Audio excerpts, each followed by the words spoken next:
Hello friends, मी Lata LTV किचनमध्ये आपले खूप खूप स्वागत आहे। माझी आजची रेसिपी आहे जवळा। ही मच्छीचा प्रकार आहे। हा मी जवळा घेतलेला आहे। अशा प्रकारचा हा जवळा असतो, हा मी बनवत आहे। तर त्यासाठी मी मोठे 3 कांदे बारीक चॉप करून घेतलेले आहेत। तर चला तर आपण सुरुवात करूया।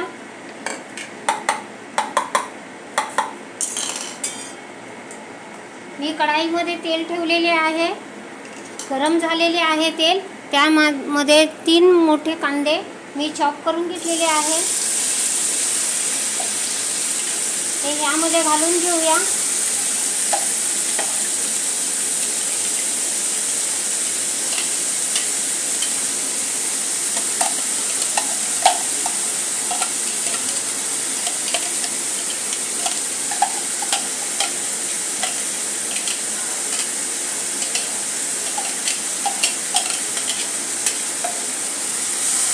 अशा प्रकारे मी हा कांदा घालून घेतलेला आहे। कांदा चांगला परतत आहे, तोपर्यंत आपण एक वाटण तयार करून घेऊया। मी मिक्सरचे जार घेतलेले आहे, त्यामध्ये ह्या कोथिंबीरीच्या काड्या घेतलेल्या आहेत। 5-6 हिरव्या मिरच्या घेतलेल्या आहेत आणि एक मोठी कांडी लसूण घेतलेला आहे। आता हे मिक्सरच्या जारला लावून घेऊया।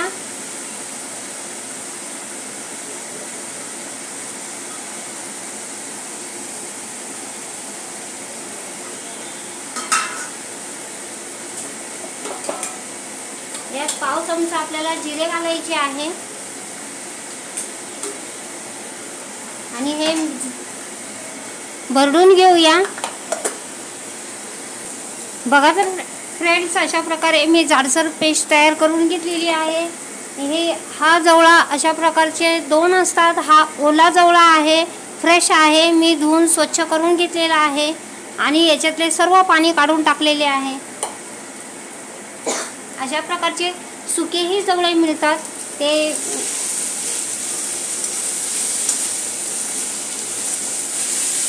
सुकवलेले असतात, ते त्यांचे प्रकार वेगळे प्रकार आहे ते बनवण्याचे। तर हा मी जो बनवून दाखवत आहे हा खूपच रुचकर आणि खूप चविष्ट लागतो। अशा प्रकारचा जवळा आपण बनवत आहोत। आता कांदा परतत आलेला आहे।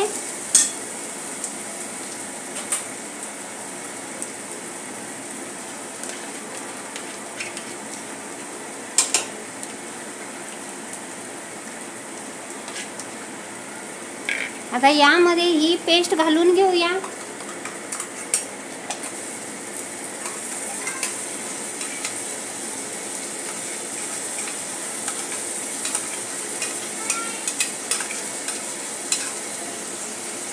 अशा प्रकारे मी पेस्ट घालून घेतलेली आहे।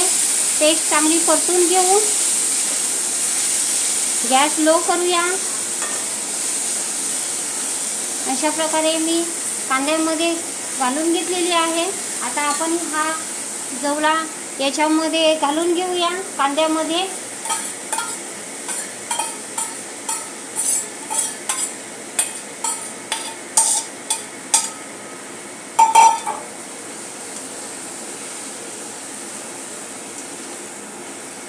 हा चांगल्या प्रकारे परतून घेऊ। बघा तर फ्रेंड्स, अशा प्रकारे मी सर्व मिक्स करून घेतलेला आहे। सर्व मसाला लागेल असा, कोट होईल असा मी परतून घेतलेले आहे। आता याच्यावर आपण झाकण ठेवून याला शिजून देऊया, याचे पाणी सुकेपर्यंत। अशा प्रकारे आपण झाकून ठेवू। बघा तर फ्रेंड्स, अशा प्रकारे मध्ये मध्ये असं हलवत आपल्याला पाणी सुकेपर्यंत लो फ्लेमवर आपण ठेवले होते। अशा थोड्या वेळामध्ये आपण याला असे हलवून शिजून पण होणार आणि याच्यात ते पाणी पण सुकणार। अशा प्रकारचे मी लो फ्लेमवर करत आहे। बघा तर फ्रेंड्स, आपला जवळा चांगला सुकलेला आहे। लो फ्लेमवर मी हा चांगल्या प्रकारे शिजवून सुकवून घेतलेला आहे। अशा प्रकारचा हा जवळा बनतो। आता यामध्ये शेवटी मीठ घालायचे आहे, नाहीतर त्याने मिठाने आणखीन पाणी सुटत राहतं। तर मी चवीनुसार मीठ घालत आहे। आता हे आपण पुन्हा चांगले सुकून देऊया आणि मिनिटभर झाकून ठेवूया। बघा तर फ्रेंड्स, मी आता 1 मिनिट झालेला आहे। आपला जवळा खूप सुंदर झालेला आहे। अशा प्रकारचा हा जवळा बनतो। तर तुम्ही बघू शकता किती सुंदर रंग आलेला आहे। अशा प्रकारचा हा जवळा बनवला जातो। तर मी आता गॅस बंद करते। हा आपला सुंदर रुचकरसा असा हा जवळा बनलेला आहे। आता आपण सर्व करूया। बघा तर फ्रेंड्स, अशा प्रकारे मी सर्व केलेला आहे। मी घावण्याबरोबर सर्व केलेला आहे। अशा प्रकारचे घावणे बनते। मी घावणे बनवले आहे। तर मी ही जवळा तुम्ही भाकरीसोबत, कुठचीही भाकरी असो, बाजरीची भाकरी असो, ज्वारीची, तांदळाची, नाचणीची, कुठच्याही प्रकारची भाकरी असो, भात असो, कशाही सोबत तुम्ही खाऊ शकता। अशा प्रकारची आपली जवळा रेसिपी तुम्हाला आवडली असेल तर माझ्या चॅनलचे नाव आहे LTB किचन। तर प्लीज माझ्या चॅनलला लाईक, शेअर, सबस्क्राईब करा। थँक्यू।